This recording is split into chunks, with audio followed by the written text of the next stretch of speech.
আজ 7 তারিখ 7 ডিসেম্বর 2025 সকাল 10টা 40 ঘটিকার সময় গোয়েন্দা তথ্যের ভিত্তিতে আমরা নোয়াখালী জেলার বেগমগঞ্জ থানাধীন 4 নং আলিয়ারপুর ইউনিয়নের 4 নং ওয়ার্ডস্থ জগদীশপুর গ্রামে মনুমিজের বাড়ির শফিউল্লাহর কবরের পাশে আমরা জোপের ভিতর হতে জেলা গোয়েন্দা সংস্থা এবং আমাদের চন্দ্রগঞ্জ থানা পুলিশ কর্তৃক নুরুদ্দিনের মালিকানাধীন Noha auto traders and engineering ওয়ার্কশপে প্রস্তুতকৃত 5টি দেশীয় তৈরি 1 নলা বন্দুক এবং 1টি এলজি উদ্ধারপূর্বক আমরা উদ্ধার করেছি এবং এই ব্যাপারে আমরা আইনগত প্রক্রিয়াধীন আছে। আপনাদেরকে জানাতে চাই, গত 1 তারিখ আপনারা জানেন, আপনারা নিউজ করেছেন, আমরা লক্ষ্মীপুর জেলা চন্দ্রগঞ্জ থানার 10 নং চন্দ্রগঞ্জ ইউপির 5 নং ওয়ার্ডের দেওপাড়া গ্রামের নুরুদ্দিনের মালিকানাধীন Noha auto traders and engineering ওয়ার্কশপের আড়ালে অস্ত্র তৈরির কারখানা আমরা উদ্ধার করেছিলাম। ওখান থেকে আমরা 1টি দেশীয় অস্ত্র এবং বিপুল পরিমাণ অস্ত্র তৈরির সরঞ্জাম আমরা উদ্ধার করেছিলাম। তো ওই তথ্যের ভিত্তিতে এবং পরবর্তীতে আমরা যখন জানতে পারি এই কারখানায় তৈরিকৃত অস্ত্র তার বাড়ি কিন্তু বেগমগঞ্জে, তার বাড়ির পাশেই একটা কবরস্থানের মধ্যে অস্ত্রগুলি লুকায়িত আছে। এই তথ্যের ভিত্তিতে আমরা আমাদের চন্দ্রগঞ্জ থানা পুলিশ এবং জেলা গোয়েন্দা সংস্থা অভিযান চালিয়ে অস্ত্রগুলো উদ্ধার করে।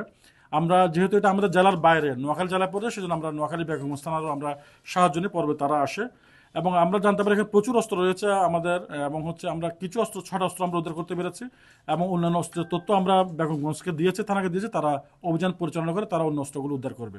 তো আপনাদেরকে যেটা জানাতে, যেটা অ্যাম্বিকিউটি যে ব্যাপারটা আপনাদের মাঝে হয়েছিল, দোয়াশা হচ্ছে, সেটা সকালবেলা আমাদের সাবেক ওসি, যিনি এখন চন্দ্রগঞ্জ থানায় নেই, উনি একটা ব্রিফিং করেছেন। উনি গতকালই আমাদের চন্দ্রগঞ্জ ছেড়ে চলে গিয়েছেন। এটা একটা দুঃখজনক ঘটনা। এই ব্যাপারে আমাদের আইনগত প্রক্রিয়া হবে। আমাদের ডিআই স্যার ওয়াকিবহাল আছেন, ডিআই স্যার আমাকে ফোন দিয়েছিলেন। আমাদের 2 জেলার এসপি স্যার, 3 জেলার এসপি স্যার ওয়াকিবহাল আছেন এবং এই ব্যাপারে আমরা বিভাগীয় আমাদের ব্যবস্থা হবে। তো যে জিনিসটা আপনাদেরকে আমরা জানাতে চাই সেটা এক প্রশ্ন আসতে পারে, 1 তারিখ যে মামলাটা হয়েছে সেই মামলার সাথে এই অস্ত্রের সম্পর্কটা আমি আপনাদের দেখাতে চাই। এই অস্ত্রের যে বাট এবং আমরা 1 তারিখ আমরা যে অভিযান পরিচালনা করেছিলাম, আপনারা দেখতে পাবেন, এই দেখেন, এই কারখানায় তৈরিকৃত।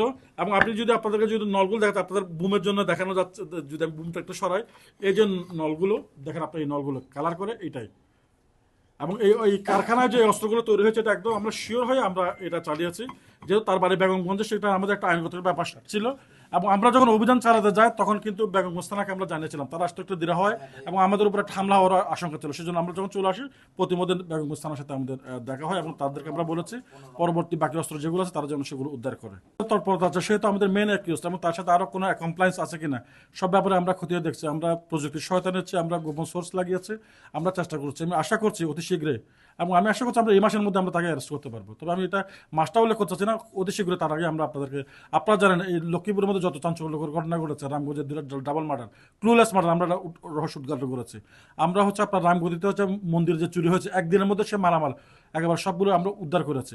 যতগুলো ক্লুলেস সবগুলো কিন্তু আমরা উদ্ধার করেছি। আমাদের 95% অ্যাবাভ আমাদের এই রেকর্ড রয়েছে এবং আশা করছি তারও আমরা অতি শীঘ্র আমরা তাকে অ্যারেস্ট করতে পারবো। এখন আমরা যতটুকু তথ্য পেয়েছি ওই কারখানায় তৈরি হয় এবং ওইখানে তৈরি কারখানা তো আমরা দেখেছেন আপনারা। এখন কোথায় দেয় তাকে ধরার পরে এবং তার সহযোগী ধরার পরে আমরা বুঝতে পারবো সে কাকে সরবরাহ করে, সেটা কি নোয়াখালীতে করে কিংবা কক্সবাজার করে নাকি বাংলাদেশের অত্যন্ত অলিগলিতে করে, সেটা তাকে ধরার পরে বুঝতে পারবো। এটা যে আজকে যে অস্ত্রগুলো উদ্ধার করা হয়েছিল ওগুলো তার কারখানায় তৈরি করে সে লুকিয়ে রেখেছিল।